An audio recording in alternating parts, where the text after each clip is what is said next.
Here in this example, they're giving you this function and they're asking you to draw the sketch. And so we need to look for the critical numbers, we need to look for the inflection points. But the derivative and the second derivative are pretty difficult to find. So I'm going to go ahead and just tell you what they are. The first derivative would be this, the second derivative would be that. So then looking at your first derivative, we want to locate any possible critical numbers. So we are going to set the top equal to 0, which would give us 4.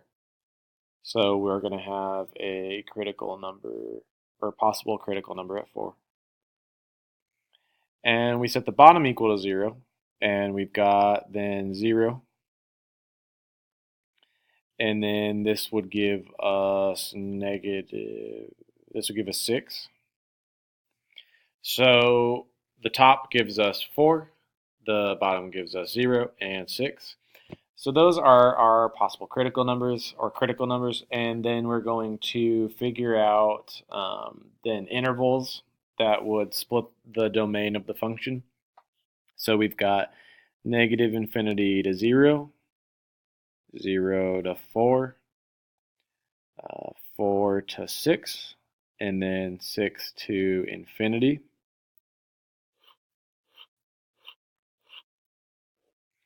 And then if we look at our first derivative, we've got 3 different factors there.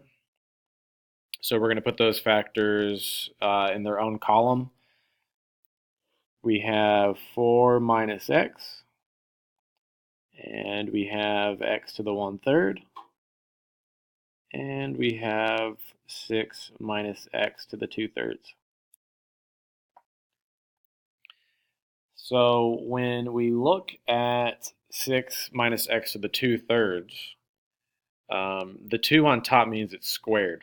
And everything that's squared ends up being positive. So I know this whole column is going to be positive because of the 2 on the 2/3. Then let's look at my x to the 1/3 since I'm going backwards. If I plug in a negative, it's still going to be negative. Here, if I plug in a positive, it'll be positive, and positive, and positive. I'm just testing numbers here into this. The 1/3 keeps the sign the same. And then 4 minus, if I were to plug in negative 10, that'd be positive. If I plug in something like 1, it's positive. If I plug in something like 5, it'll be negative. And if I plug in 10, it'll be negative. And so those 3 factors go together to make the first derivative. So that tells me that positive, so we've got a positive divided by a negative times a positive, so we're going to get a negative. Positive, positive, positive will be positive. A negative, positive, positive will be negative. And a negative, positive, positive will be negative. So we've got decreasing, increasing, increasing, decreasing, decreasing. So if we think about that on a number line, what we've got is decreasing, increasing, decreasing, decreasing. So it looks like we have a minimum at 0 and a maximum at 4. And 6 is not going to be a minimum or a maximum because it just continues to decrease. So now let's look at our second derivative. Our second derivative here, the top doesn't lead to any inflection points, but the bottom, if we set that equal to 0, we get 0. We set that one equal to 0. And if we set this equal to 0, we get 6. So we're looking at inflection points of 0 and 6, or possible inflection points. And then we will make a table out of that. So negative infinity to 0 would be my first interval, 0 to 6 is the next one, and then 6 to infinity. We've got 3 factors, so we've got a negative 8, we've got an x to the 4/3, and we've got 6 minus x to the 5/3. So negative 8 is not changing. It's negative the whole time. X to the 4/3 got a 4 on top, just like over here with the square on top. So that means everything's going to be positive for that. So that means it all comes down to this 6 minus x to the 5/3. And the 5 and the 3, or the 5 is odd, so it'll keep whatever sign you've got. So if I plug in, say, negative 10, then I get a positive to the 5th, which will be positive. Here, if I plug in, say, 1, I'm going to have positive, so positive to the 5th is positive. And then if I've got, let's say, 10, that'll be negative, and a negative to the 5th is negative. So if we multiply all those together, my second derivative is going to be negative and positive. So that means concave down, concave down, concave up. And then we look for changes in concavity. There is no change of concavity for the 0, but there is a change in concavity at the 6. So we've got an inflection point of 6. Inflection at 6. All right. Let's start applying this to a graph. Before we plot any points, we need to know where their y values are. So the main points we've got are the 0, the 4, and the 6. So if I plug in 0 back to the original function, if I plug in 0, I get 0.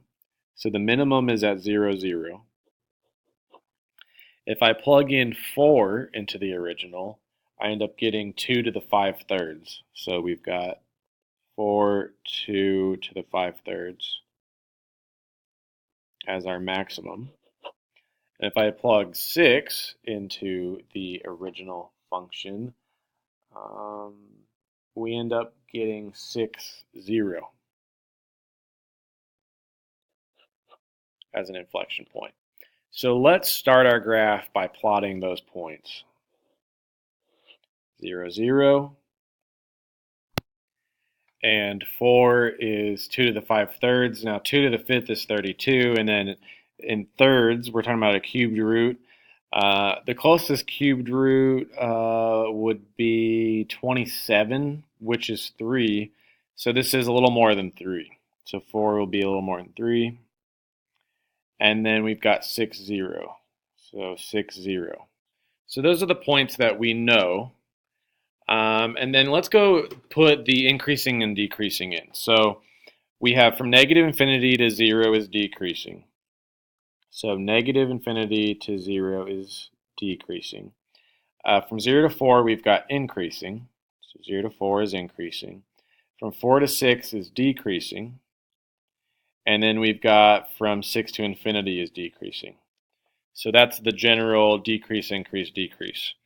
Then we're going to check our concavity. So we've got concave down from negative infinity to 0.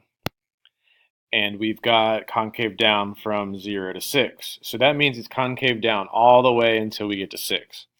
So we've got decreasing concave down till 0. So we can do that. And then we also have concave down here, which is a little weird. So if we round this out, get this point, come back. So we've got this kind of shape. And then we've got concave up from 6 to infinity. So something like that. And so what we've got here is a kink in the graph, which is why if we look at the derivative, if I were to plug in 0 to the derivative, I get 0 in the denominator. So then that means the derivative is undefined at 0. So it's not differentiable at 0, which is why we see a kink there.